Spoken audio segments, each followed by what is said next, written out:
Welcome to That Money Lady podcast, where we spill the tea and talk about it because there are so many different pieces of being a business owner. And the most critical piece, which is finances, we don't have open, honest discussions about that in our society to set you up for success. So, for my beautiful peace warriors of the world, this is for you. Information provided in this video is not a substitute for professional financial services or legal advice. This is for educational purposes only. The graceful penny is not responsible for actions users take based on the contents provided. Always seek professional help regarding your unique situation and business needs. Music provided by the beautiful Sonal Madani. Hello, and welcome to another episode of That Money Lady with me, Audrey Heesch, your friendly money lady. Today, we're going to talk about that numbers aren't judging you, but you might be. And there's no shame or judgment in that. It's just, let's talk about it because there's so many layers to finances all in itself. The shame and judgment layer is one that breaks my heart the most because society does not set us up for success in understanding our money or our finances or our numbers.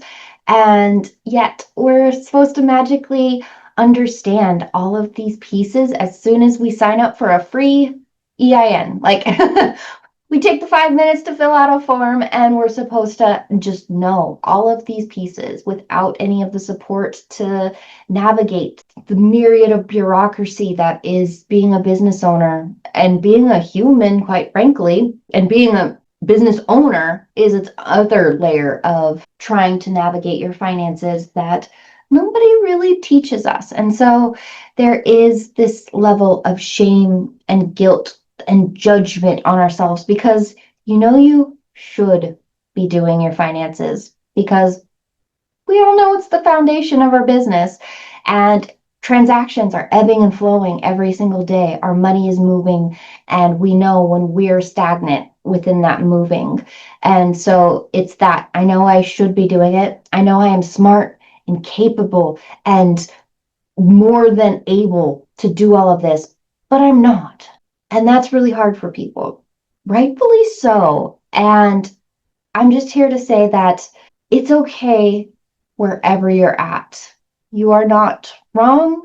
You are not behind. You are exactly where you're supposed to be. And you get to take that next best step. And that next best step gets to look like whatever it looks like for you, without judgment, without shame, without fear.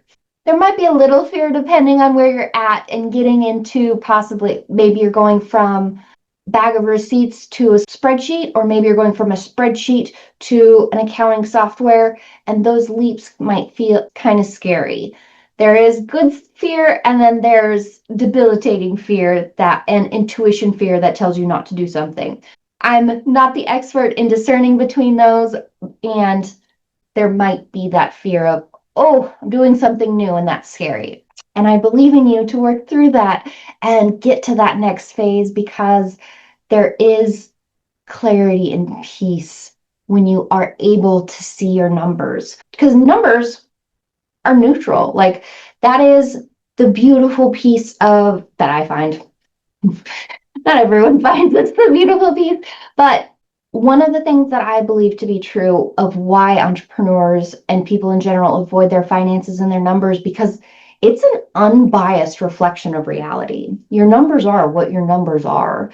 Then there's the judgment and shame that can come at you from what the numbers are saying. So instead of facing reality and what your numbers are saying, you possibly might be the person that is like, I'm just not going to look at it at all. It's just not going to be there for me to put that understanding of reality. And so you put your head in the sand and don't look at it at all.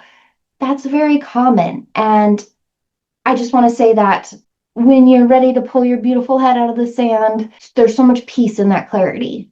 And you get to have that peace with understanding the ebbs and flows of money and your situations. So your data is that unbiased reflection of reality, and it's easier to judge what you don't understand or see because then you can put your perception on it. You're like, oh, nope, it's this.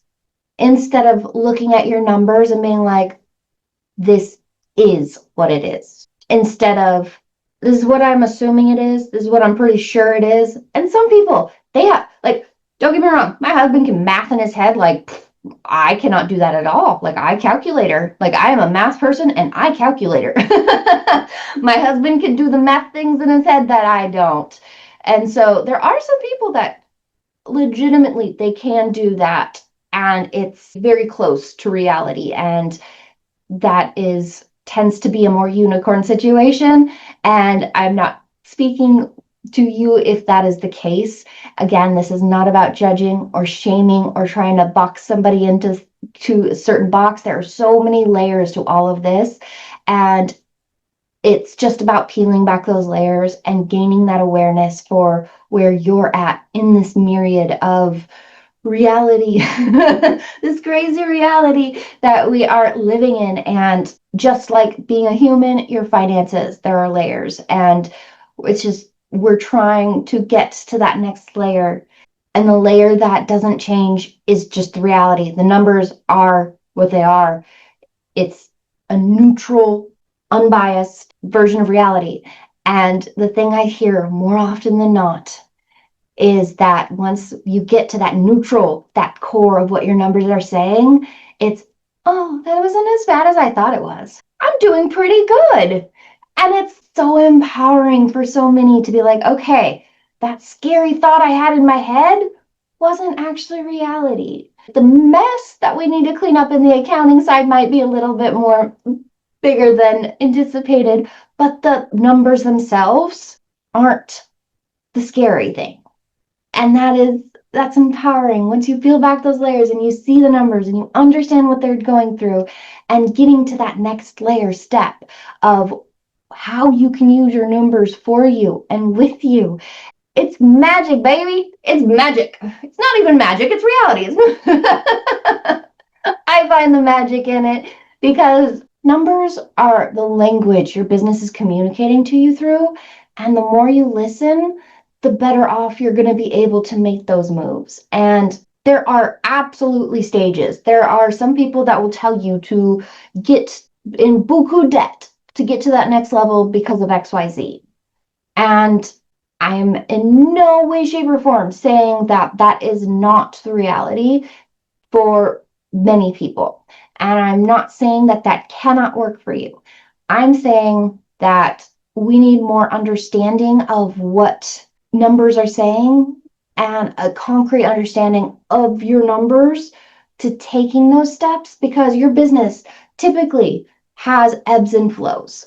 There are different seasons of, especially if you're in retail, there are different seasons. I was actually talking to my friend Deb Penner about this, and she isn't in retail, but we were talking about just numbers and your finances, and there are seasons in a lot of industries where you make more money and you have to make sure that you're covered for that in a myriad of ways, whether you're covering inventory beforehand or just the cost of your labor going up, whether, because I have a new wonderful farmer, and it's just like she's in their busy season and making sure that you have enough money to cover your contractors while you're growing all of these new things and bringing in plants, and like there's so many ebbs and flows of your finances, and you get to see that with your finances, and that's so powerful. You get to know things because then you get to see your gaps so you can fill them.